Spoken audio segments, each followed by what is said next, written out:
professor de filosofia, vim aqui contribuir com vocês com as aulas de filosofia que nós temos durante o semestre, em função dessa paralisação. Vamos dar uma aquecida, vamos dar uma agitada aqui dentro desse conteúdo que é filosofia e mitologia. Bom, por que mitologia? Porque o mito é o início da filosofia. Então, nós temos o surgimento da filosofia a partir necessariamente do mito, tá? Mas olha só, aí vem aquela dúvida básica, tá? Você que é aluno do ensino médio, principalmente, o que é o mito? E qual a função do mito? Por que o mito é importante a gente estudar? Por que o mito é que dá início à filosofia? Bom, meu caro aluno, tá? Meu companheiro, colega de trabalho, o mito necessariamente é o começo da narrativa da racionalidade. O mito é a primeira forma de racionalidade. O mito é a primeira forma de pensar para explicar tudo o que acontece no universo, tudo o que acontece entre os seres humanos e todos os sentimentos que os seres humanos têm. Por exemplo, eu coloquei para vocês aqui a mitologia e trouxe a mitologia nórdica, o Thor, por exemplo. Tá? Por que eu trouxe a mitologia nórdica e não a grega? Porque eu já tenho uma falsa imagem na cabeça, tá? De que a mitologia ela é apenas grega. Não, nós temos mitologia na África, nós temos mitologia no mundo nórdico, nós temos mitologia aqui na América com os índios norte e sul-americanos. Então existe mitologia aí, a Deus dará no mundo. Não é somente a grega, da Hélade, como a gente chama. Acostume-se com essa palavra, Hélade, que é a Grécia, necessariamente, tá? Mas a mitologia é a primeira narrativa. A mitologia é a primeira forma de você explicar. A mitologia é a primeira forma da racionalidade se manifestar. Nem que seja na poesia, nem que seja na história contada de boca a boca, naquela história em que vai passar de geração a geração, naquela história que vai passar de um ao outro, sem necessariamente você ter certeza que aconteceu ou não. Mas eu quero que você, aluno, entenda uma coisa, é uma explicação. E sendo uma explicação, existe uma certa racionalidade. Entenda o que o professor está falando. O professor André está dizendo que existe uma certa racionalidade porque é uma explicação. Tá? E se é uma explicação e tem uma certa racionalidade, existe uma função dentro desse processo. Qual é a função? A função é justamente tentar elucidar, tentar esclarecer os fenômenos da natureza e os fenômenos humanos existentes. Ok? Então, entendamos a mitologia, por exemplo, como a primeira forma de expressão da racionalidade, ok? Entendamos a mitologia também como a ciência que estuda os mitos, as funções dos mitos e aquilo que os mitos representam enquanto explicação primeira da realidade, ok? Então, a gente vai seguir essa primeira aula que é mitologia. Seja bem-vindo, esse projeto é para você e que a gente consiga fazer o máximo possível pelo seu conhecimento. Vamos juntos. O professor André Luiz está aqui para ajudar vocês em filosofia, ok? Vamos continuar. Bom, mito, a palavra mito vem do grego ático, mitos, terminação omicrosigma, masculina. Mas o que significa a palavra mito? A palavra mito necessariamente significa narrativa. É uma forma de narrar, é uma forma de falar. E geralmente era a tradição oral. Por exemplo, vou falar uma coisa para ti. Na tradição socrática, por exemplo, nós só temos a tradição oral. Quem escreve sobre Sócrates é Platão. Sócrates não escreve nada. Platão é que narra pela mão dele todos os feitos de Sócrates. Esta tradição oral, ela tem muito papel, ela tem muita funcionalidade dentro da narrativa. E a palavra mito é justamente narrar, contar, falar, expressar. E aí eu vou anexar uma palavra, explicar, tá? Mas aí o tom correto é, que forma de explicação é esta? Por que essa explicação ela é tão importante? Tá? O que nós podemos fazer para entender esta explicação? Por que ela se disseminou tanto? Por que todos os povos têm narrativas ou mitologias? Bom, o que se sabe é que a necessidade de explicar o mundo, de explicar o universo e de dar conta de tudo que existe no mundo e no universo é muito anterior, necessariamente, a qualquer outro tipo de conhecimento. Então, o mito, ele surge, ele emerge como uma necessidade de explicar tudo que o homem passa, tudo que o ser humano vive e tudo que a natureza também produz ou que a natureza oferece a nós. Então, é muito comum você ver mitos falarem de amor, por exemplo, o famoso mito dos andrógenos lá no Banquete de Platão, por exemplo. É muito comum também você ouvir falar sobre mitos de fenômenos da natureza, como por exemplo, nós vimos aqui o Thor, e ele é o deus do trovão, aí a galera gosta porque está na Marvel, lembra? Olha aí, o deus do trovão, seu irmão Loki, por exemplo. Então, os mitos ele se referem a elementos da natureza, mas ele também se refere a elementos humanos, tá?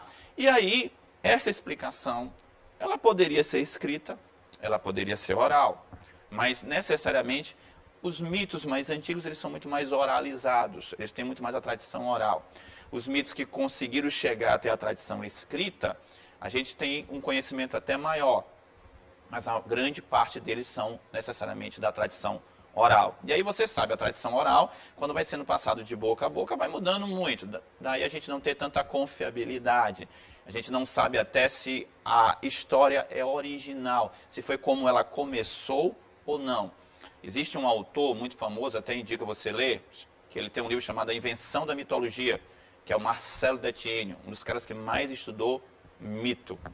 O Marcel Detienne, este autor, Marcel Detienne, ele vai se referir sempre ao mito como uma explicação, como uma forma de expressar aquilo que o homem sente, aquilo que o ser humano observa na natureza. Então, olha só, aquilo que o ser humano sente e aquilo que o ser humano observa na natureza.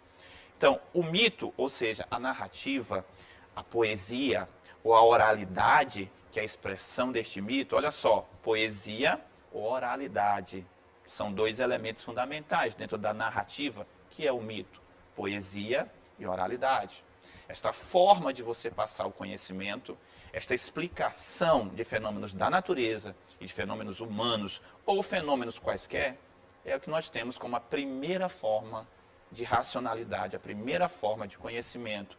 O conhecimento primeiro, o conhecimento que vem ser associado à origem do universo e à origem do ser humano. Uma outra coisa fundamental, você que vai fazer o Enem, você que vai fazer o vestibular da UEMA, que você não pode perder de vista, é que a narrativa, que é o mito, que o mito é narrativa, ele cumpre o papel da fantasia. Olha que coisa interessante, fantasia, é fantasioso, é o imaginário, a imaginação, ok? É a simbologia, o elemento simbólico. Então nós temos o fantasioso, o imaginário, e a simbologia, o simbólico, associado à narrativa, associado ao mito. Tá?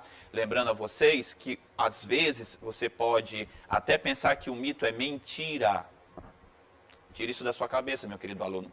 Mito não é mentira. Tá? É uma coisa que a gente tem que trabalhar com vocês muito isso. A gente nunca associa mito a mentira, ok? O mito ele não pode ser associado a mentira porque ele é uma forma de explicar contextualizado. Olha o que eu estou te falando, uma forma de explicar contextualizado. O que significa isso? É o que eu tenho no momento.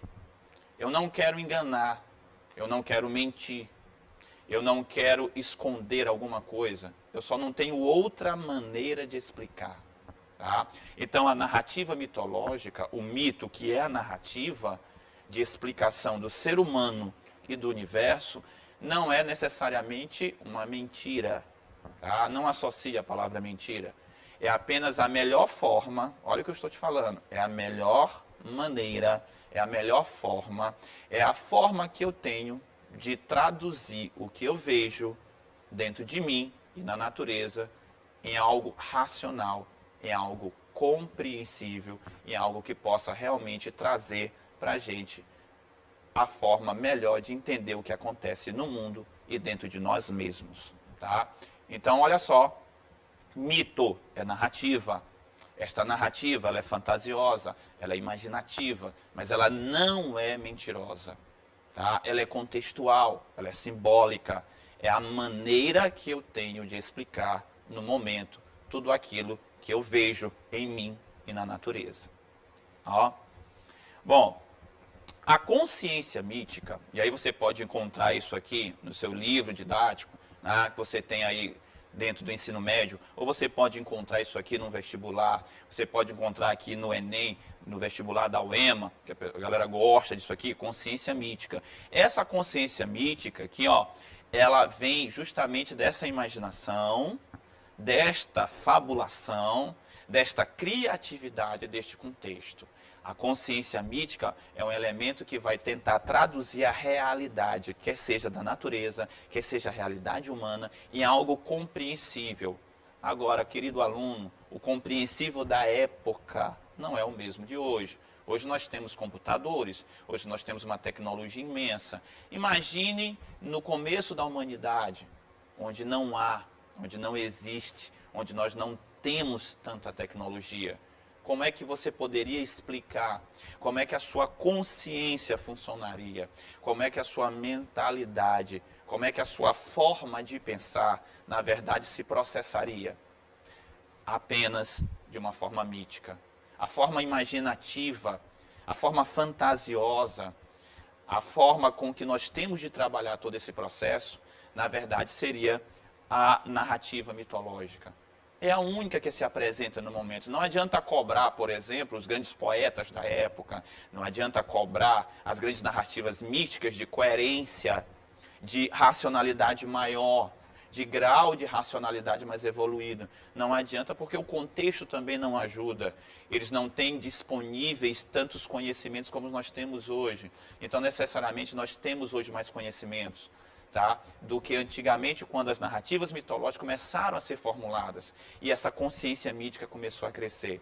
Então, o ser humano, carente de explicações, precisando de maneiras melhores de expressar aquilo que sente e traduzir o que a natureza, na verdade, apresenta, ele cria consciência mítica. E esta consciência vai acompanhá-lo até necessariamente vir um novo conhecimento que seria a filosofia e que seria a própria ciência, depois com os pré-socráticos, tá? Então entendamos, a consciência mítica é algo fundamental para o seu contexto.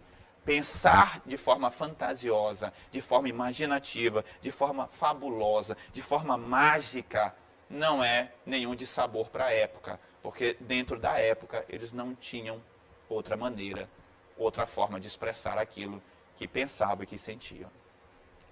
Se nós seguirmos mais um pouco, nós vamos ver, por exemplo, que existe uma séria forma de apresentar a origem dos deuses. Você sabe que todo mito ele mexe com seres imaginários, ele mexe com deuses. É muito fácil você já ter ouvido falar, por exemplo, na sereia. Todo mundo sabe, metade peixe, metade mulher. Centauro, lembra da loja? Ah, isso, a centauro. Metade cavalo, metade homem. Lembra o fauno, o sátiro? Não é isso? Nós temos também aí a medusa, que é uma górgona, viu, querido aluno? A medusa pertence a uma categoria, ela é uma górgona necessariamente, tá bom? Então nós temos aí seres mitológicos. E além dos seres mitológicos, dentro disso nós temos os deuses, por exemplo. Uma grande marca do mito é usar seres imaginários, seres fabulosos, seres mágicos, e entre eles nós temos os deuses. Tá? A genealogia, ou seja, a origem dos deuses, a partir do caos, Urano, Gaia, mas os mais conhecidos são geralmente os gregos, né, como Zeus, Poseidon, Hades. Mas uma marca fundamental da mitologia, da narrativa mitológica, é a presença necessariamente dos seres imaginários, a presença dos deuses, a presença da imaginação fabulosa acerca da origem do universo, da origem dos fenômenos da natureza em geral e da origem dos fenômenos propriamente humanos. Então, olha, grave com você, coloque aí, anote ou interiorize na sua consciência. O mito como fantasia, como fabulação, como imaginação, traz os seres imaginários, e traz dentro desses seres imaginários os deuses, que são fundamentais para a nossa criação dos mitos e dessas narrativas fantasiosas, imaginativas, fabulosas e mágicas, tá? Bom, cuidado no Enem, na UEMA, nos vestibulares. Eu estou trazendo um exemplo aqui para vocês. O que a gente pode trazer de prática para vocês? O que a gente pode mostrar? Como é que a gente pode ilustrar? Como é que a gente pode exemplificar? Olha, nós temos aqui uma história muito conhecida, que é a famosa Ilíada. Ah, um detalhe interessante é que você sabe, já tem o filme Troia, né? Uma coisa interessante, viu, meu caro aluno, é que o nome da cidade é Ilha, por isso que o nome é Ilíada, não existe cidade de Troia, viu? Tu procurar no mapa, eu sempre boto isso para meus alunos da faculdade ficar procurando, eles não acham nunca, porque o nome da cidade não é Troia, o nome da cidade é Ilha, por isso que o nome é Ilíada. E Odisseia, tu sabe que Odisseu é o nome de Ulisses em grego. Então, Homero escreveu Ilíada e Odisseia. Dentro da Ilíada, por exemplo, nós temos a presença de algo que eu vou trabalhar com vocês, que é fundamental agora, que são os semideuses. Ah, nós sabemos que, além dos deuses, de seres imaginários e fabulosos, nós temos os semideuses. E aqui eu estou trazendo para vocês um semideus muito conhecido, que é o nosso querido Aquiles, né? Apresentado aí pelo nosso querido ator Brad Pitt, claro, que está dentro da Ilíada, ok? Por que os semideuses são importantes e por que eu tenho de trazê-los? Porque dentro das narrativas mitológicas, são eles que vão anunciar o nascimento da filosofia, necessariamente. Tá? Tu vai dizer assim, mas André, como é que isso vai acontecer? Bom, tu vai perceber, por exemplo, que Aquiles como semideus, origem de mortal e de deuses, necessariamente, então nós temos aqui Aquiles como um dos grandes exemplos, mas ele não é o único. A curiosidade de Aquiles é a forma como ele se comporta. Tá? Ele sendo de origem divina e humana, ele tem essa dupla origem e por isso se coloca acima dos meros seres humanos. Lembrando a vocês que ele é mortal. Tá? Semideus é mortal, viu? Cuidado com isso, não confunda a coisa. Tá? Até porque Aquiles morre, você sabe muito bem que no final da Ilíada, na Batalha de Troia, ele vai morrer com a flecha que Paris vai disparar justamente no calcanhar de Aquiles. Mas por que ele tem destaque? Porque nós temos a figura do semideus como herói, nasce a figura do heroísmo, mas necessariamente Aquiles também é tratado como anti-herói. Então tome cuidado com isso, viu?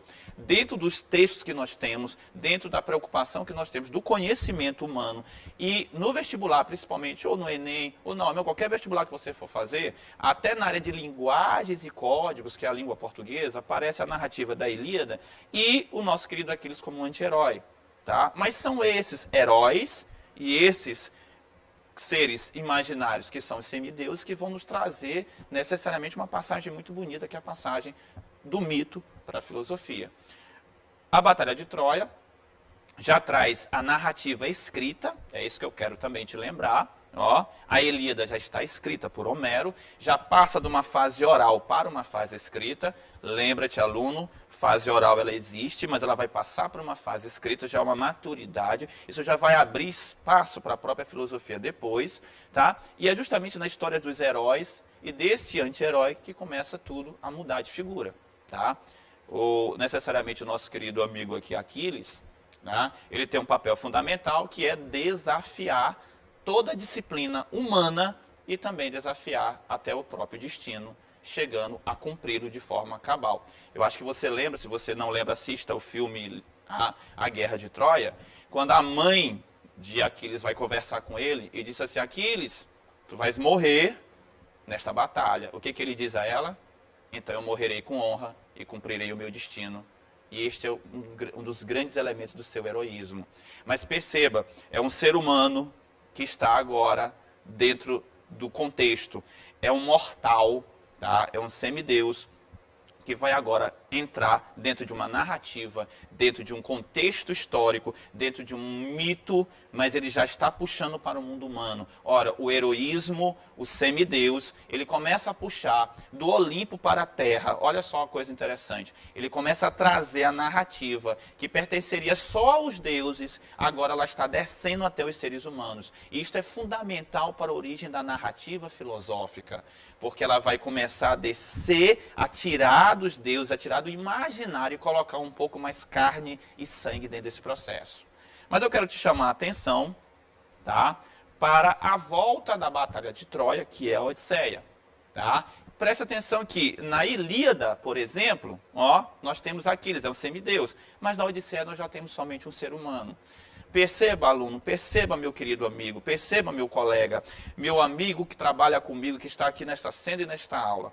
A narrativa dos deuses, ela começa a descer aos seres humanos a tal ponto de eu ter, por exemplo, no primeiro momento Aquiles, que ele já ainda é metade ser humano, metade Deus, mas agora eu tenho um humano que é só Odisseu, que é só Ulisses. Ele cumpre a Odisseia. Então, eu estou trazendo ao mundo humano, a uma antropologia, necessariamente, toda a narrativa. Tá? Então, este é um momento fundamental. Isso deve ser levado em conta, porque a passagem da narrativa fantasiosa, fabulosa e imaginária, que pertencia a seres somente imaginários, nos heróis, ela começa a ser descida e ela chega até meramente aos seres humanos. Tá? E aí eu quero te dar, tá, vários exemplos de mitologias que existem, porque tu não pode colocar na cabeça que é somente a grega. Ah, André, tu está usando a grega, porque é mais conhecida. Mas nós temos, por exemplo, a mitologia africana. Lembre vocês que já faz parte há muito tempo da lei de educação que nós temos de abordar, por exemplo, os conhecimentos vindos dos afrodescendentes, que nós temos aqui como grande marca cultural no nosso Brasil. Então, nós temos a mitologia africana. Eu já mostrei a mitologia nórdica, com a mitologia grega, a mitologia africana também está conosco. Tem imagens, histórias belíssimas que nós podemos contar a partir da mitologia africana. Então, a mitologia grega existe, a mitologia nórdica existe, mas a mitologia africana também existe, tá? Necessariamente. E para a gente começar a falar sobre o início da filosofia, nada melhor do que a história, né, de Perseu em Fúria de Titãs. Eu sei que você conhece porque tem o filme, tem o livro. Convido você a assistir o filme principalmente. Você vai prestar atenção logo no trailer. Bota o trailer no Google, tu vai ver uma coisa interessante. Tu vai observar que este filme, que esta narrativa, que este mito, necessariamente, ele começa a desconfiar, a descategorizar os deuses, necessariamente. E aí o nosso querido amigo Perseu serve muito de exemplo para isso. O Fúria de Titãs, de todas as narrativas, é a que melhor perfigura. Na de Aquiles, lá em Troia, você percebe que ele está puxando, necessariamente já, a narrativa para os seres humanos e para a Terra. Mas em Perseu você percebe uma coisa importante, é quando os mortais, os seres humanos, eles desafiam os deuses e conseguem sair vencedores. Fúria de Titãs, ele perfigura, ele consegue alcançar este objetivo. Ele traz necessariamente essa luta dos seres humanos mortais contra os deuses, em que um ser humano ele vai conseguir necessariamente se sair vencedor. Tá? Um semideus como Perseu, ele vai sair vencedor. Ele tem seu lado humano, ele tem o seu lado ser humano. E isso não vai impedi-lo de vencer a batalha. Lembre você que tem uma cena muito curiosa neste filme, nesta narrativa, em que Perseu, ele precisa o quê? Descobrir onde a Medusa está, porque ele vai matar o Cracker, não é isso? Que é o monstro que vai destruir Andrômeda, por exemplo, que é a grande preterida dele na história. Ele vai procurar, necessariamente, onde está a Medusa. Ele chega até as 3 bruxas cegas. Chama a atenção de você, quer ver, olha essa parte quando você tiver tempo no filme. Você vai perceber o quê? Que ele rouba o olho delas e pergunta onde a Medusa está. E ele só vai devolver o olho se elas responderem onde a Medusa está. E elas respondem. Tá? Ele pega o olho, joga de volta para elas, e uma delas pega o olho, a mais impetuosa, e diz assim: Perseu, eu tenho uma notícia para te dar, tu vais vencer a batalha, mas tu morrerás no final. E aí o que Perseu faz? Ele dá as costas a ela e começa a andar saindo do local. Quando a gente dá as costas é o quê? Desprezo. Olha o desprezo ao mágico, ao fabuloso em Perseu.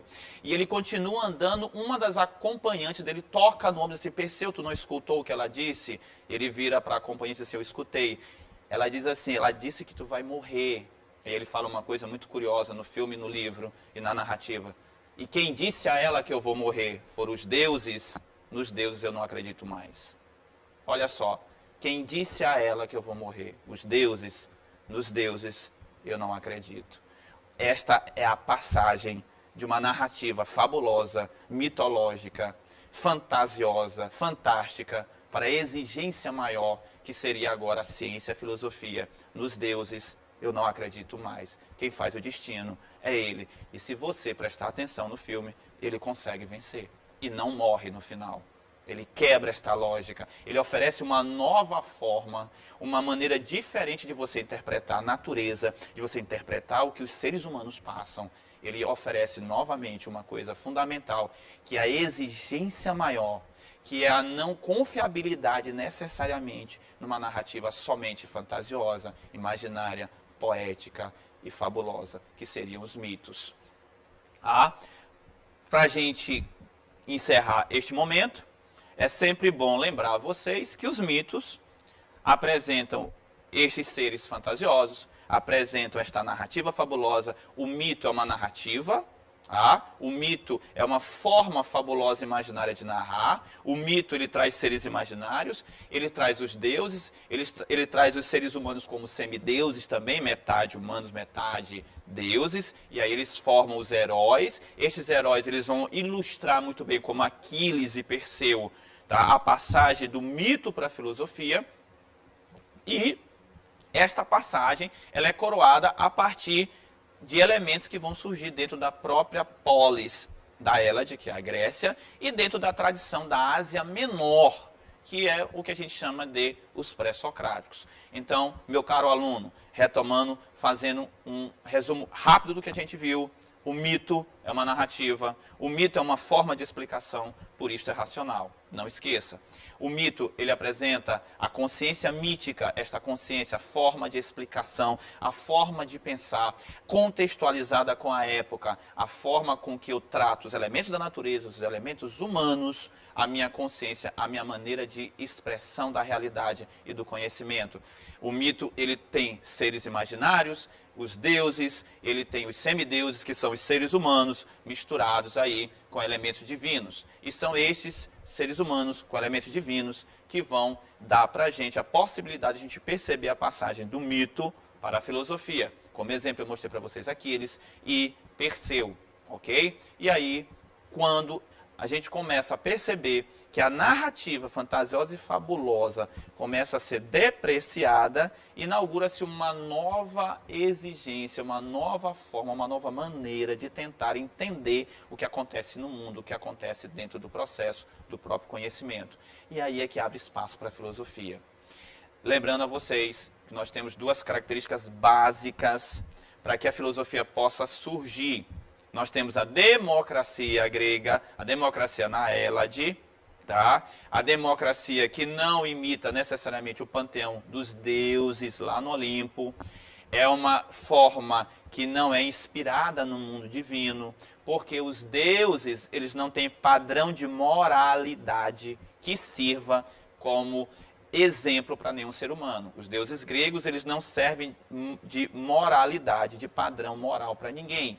A democracia grega, a democracia na Hélade, ajuda muito o surgimento da filosofia. E principalmente os nossos queridos amigos pré-socráticos, que estão lá na Ásia Menor, ok? Os pré-socráticos na Ásia Menor, que são frutos da cultura grega, também vão ajudar bastante no surgimento da própria filosofia, tá? Tá bom, ok. Então, meus queridos alunos, aqui nós chegamos, então, ao final da nossa primeira aula, que é a aula sobre mitologia. Lembrando vocês que é um assunto fundamental. Mitologia é um assunto que a gente vai encontrar sempre, ou no Enem ou na UEMA, e é fundamental para compreender o processo de início da própria filosofia.